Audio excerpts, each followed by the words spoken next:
ಇತಿಹಾಸದಲ್ಲಿ ಹೊಸ ಅಧ್ಯಾಯ ಸೃಷ್ಟಿ. ಆಪರೇಷನ್ ಸಿಂಧೂರ್ಗೆ ಹನುಮಂತನೇ ಆದರ್ಶ.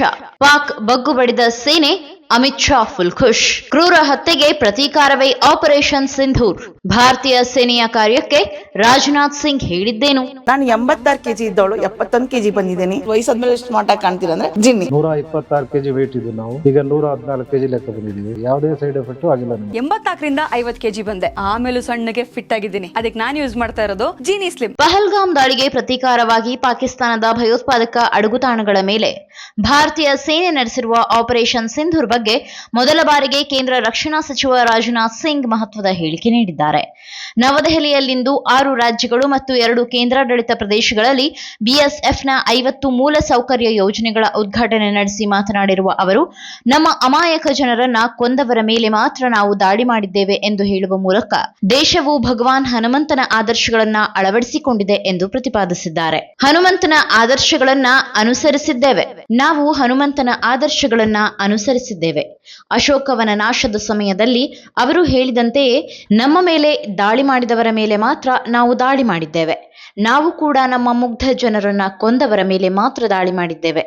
ಆಪರೇಷನ್ ಸಿಂಧೂರ್ ಇದು ದೃಢ ನಿಶ್ಚಯ ಮತ್ತು ಭಯೋತ್ಪಾದಕ ಹಾನಿಯೊಂದಿಗೆ ಅವರ ತರಬೇತಿ ಶಿಬಿರಗಳನ್ನ ಕೆಡವಿದ್ದಕ್ಕಾಗಿ ಭಾರತೀಯ ಸೇನೆಯನ್ನ ಶ್ಲಾಘಿಸಿದ್ದಾರೆ.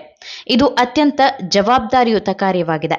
ಜಾಗತಿಕವಾಗಿ ಕಂಟಕವಾಗಿರುವ ಭಯೋತ್ಪಾದಕ ಕೃತ್ಯಗಳಿಗೆ ಪ್ರತ್ಯುತ್ತರ ನೀಡುವ ಹಕ್ಕು ನಮ್ಮ ಭಾರತಕ್ಕಿದೆ ಎಂದು ಹೇಳಿದ್ದಾರೆ. ಇತಿಹಾಸದಲ್ಲಿ ಹೊಸ ಅಧ್ಯಾಯ ಸೃಷ್ಟಿ. ನಮ್ಮ ಭಾರತೀಯ ಸೈನಿಕರು ಅಸಾಧಾರಣ ಧೈರ್ಯ ಮತ್ತು ಶೌರ್ಯವನ್ನ ಪ್ರದರ್ಶಿಸುವ ಮೂಲಕ ಇತಿಹಾಸದಲ್ಲಿ ಹೊಸ ಅಧ್ಯಾಯವನ್ನ ಸೃಷ್ಟಿಸಿದ್ದಾರೆ.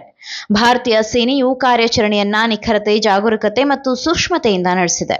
ನಾವು ನಿಗದಿಪಡಿಸಿದ್ದ ಉದ್ದೇಶಗಳನ್ನ ನಿಖರತೆಯೊಂದಿಗೆ ಮತ್ತು ಯೋಜಿತ ಸಮಯದೊಳಗೆ ಸಾಧಿಸಲಾಗಿದೆ. ಯಾವುದೇ ನಾಗರಿಕ ಹಾನಿ ಅಥವಾ ಸಾರ್ವಜನಿಕರಿಗೆ ತೊಂದರೆಯಾಗದಂತೆ ನೋಡಿಕೊಳ್ಳುವ ಮೂಲಕ ನಮ್ಮ ಪಡೆಗಳು ಹೆಚ್ಚಿನ ಸೂಕ್ಷ್ಮತೆಯನ್ನ ಕಾಪಾಡಿಕೊಂಡಿದೆ ಎಂದು ಅವರು ಹೇಳಿದ್ದಾರೆ. ಪಹಲ್ಗಾಮ್ ಭಯೋತ್ಪಾದಕ ದಾಳಿಗೆ ಪ್ರತಿಕ್ರಿಯೆಯಾಗಿ ಭಾರತವು ಅಧಿಕ ಸಂಯಮವನ್ನ ತೋರಿದೆ ಎಂಬ ಸರ್ಕಾರದ ನಿಲುವನ್ನ ರಾಜನಾಥ್ ಸಿಂಗ್ ಪುನರುಚ್ಚರಿಸಿದ್ದಾರೆ.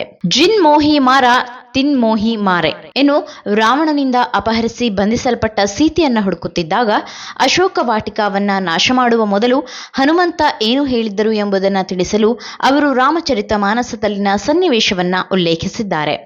ಜಿನ್ ಮೋಹಿ ಮಾರ ತಿನ್ ಮೋಹಿ ಮಾರೆ ಅಂದರೆ ನನ್ನ ಮೇಲೆ ದಾಳಿ ಮಾಡಿದವರನ್ನ ಮಾತ್ರ ನಾನು ಹೊಡೆದಿದ್ದೇನೆ. ನಾವು ಕೂಡ ನಮ್ಮ ಮುಗ್ಧ ಜನರಿಗೆ ಹಾನಿ ಮಾಡಿದವರನ್ನ ಮಾತ್ರ ಗುರಿಯಾಗಿಸಿಕೊಂಡಿದ್ದೇವೆ ಎಂದು ಅವರು ತಿಳಿಸಿದ್ದಾರೆ.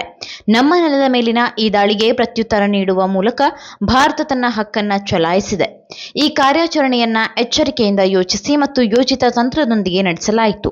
ಭಯೋತ್ಪಾದಕರ ನೈತಿಕ ಸ್ಥೈರ್ಯವನ್ನ ಹತ್ತಿಕ್ಕುವ ಉದ್ದೇಶದಿಂದ ಕಾರ್ಯಾಚರಣೆಯನ್ನ ಅವರ ಶಿಬಿರಗಳು ಮತ್ತು ಮೂಲ ಸೌಕರ್ಯಗಳಿಗೆ ಮಾತ್ರ ಸೀಮಿತಗೊಳಿಸಲಾಗಿತ್ತು.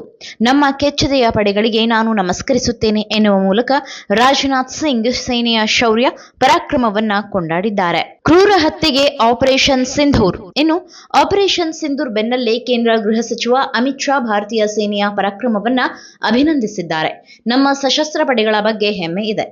ಪಹಲ್ಗಾಮ್ನಲ್ಲಿ ನಮ್ಮ ಮುಗ್ಧ ಸಹೋದರರ ಕ್ರೂರ ಹತ್ಯೆಗೆ ಭಾರತ ನೀಡಿದ ಪ್ರತಿಕ್ರಿಯೆ ಆಪರೇಷನ್ ಸಿಂಧೂರ್. ಭಾರತ ಮತ್ತು ಅಲ್ಲಿನ ಜನರ ಮೇಲೆ ನಡೆಸಿದ ಯಾವುದೇ ದಾಳಿಗೆ ಸೂಕ್ತ ಪ್ರತಿಕ್ರಿಯೆ ನೀಡಲು ಮೋದಿ ಸರ್ಕಾರ ದೃಢ ನಿಶ್ಚಯ ಹೊಂದಿದೆ.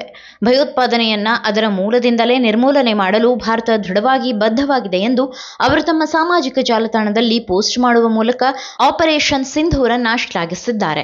ಭಯೋತ್ಪಾದನೆಗೆ ಜಗತ್ತು ಶೂನ್ಯ ಸಹಿಷ್ಣುತೆ ತೋರಿಸಬೇಕು. ಜಾಗತಿಕವಾಗಿ ಭಯೋತ್ಪಾದನೆಯ ವಿರುದ್ಧದ ಭಾರತದ ಹೋರಾಟದಲ್ಲಿ ಬೆಂಬಲವಾಗಿ ನಿಲ್ಲುತ್ತಿರುವ ಎಲ್ಲ ರಾಷ್ಟ್ರಗಳಿಗೆ ಧನ್ಯವಾದಗಳನ್ನು ತಿಳಿಸಿರುವ ಕೇಂದ್ರ ವಿದೇಶಾಂಗ ಸಚಿವ ಎಸ್ ಜೈಶಂಕರ್, ಭಯೋತ್ಪಾದನೆಗೆ ಜಗತ್ತು ಶೂನ್ಯ ಸಹಿಷ್ಣುತೆಯನ್ನ ತೋರಿಸಬೇಕು ಎಂದು ಆಗ್ರಹಿಸಿದ್ದಾರೆ. ಅಲ್ಲದೆ ಅಮಾಯಕರ ಬಲಿ ಪಡೆದ ಭಯೋತ್ಪಾದಕರ ವಿರುದ್ಧ ಭಾರತ ದಿಟ್ಟ ಹೆಜ್ಜೆ ಇಡುತ್ತಿದೆ ಎಂದು ಆಪರೇಷನ್ ಸಿಂಧೂರ್ಗೆ ಮೆಚ್ಚುಗೆ ವ್ಯಕ್ತಪಡಿಸಿದ್ದಾರೆ. ನಾನು 86 kg ಇದ್ದವಳು 71 kg ಬಂದಿದ್ದೀನಿ. ವಯಸ್ಸಾದ್ಮೇಲೆ ಸ್ಮಾರ್ಟ್ ಆಗಿ ಕಾಣ್ತೀರಾ ಅಂದ್ರೆ ಜಿನ್ನಿ. 126 kg ವೇಟ್ ಇದ್ದು ನಾವು ಈಗ 114 kg ಲೆಕ್ಕ ಬಂದಿದ್ದೀವಿ. ಯಾವುದೇ ಸೈಡ್ ಎಫೆಕ್ಟ್ ಆಗಿಲ್ಲ. 84ರಿಂದ 50 kg ಬಂದೆ. ಆಮೇಲೆ ಸಣ್ಣಗೆ ಫಿಟ್ ಆಗಿದ್ದೀನಿ. ಅದಕ್ಕೆ ನಾನು ಯೂಸ್ ಮಾಡ್ತಾ ಇರೋದು ಜೀನಿ ಸ್ಲಿಮ್.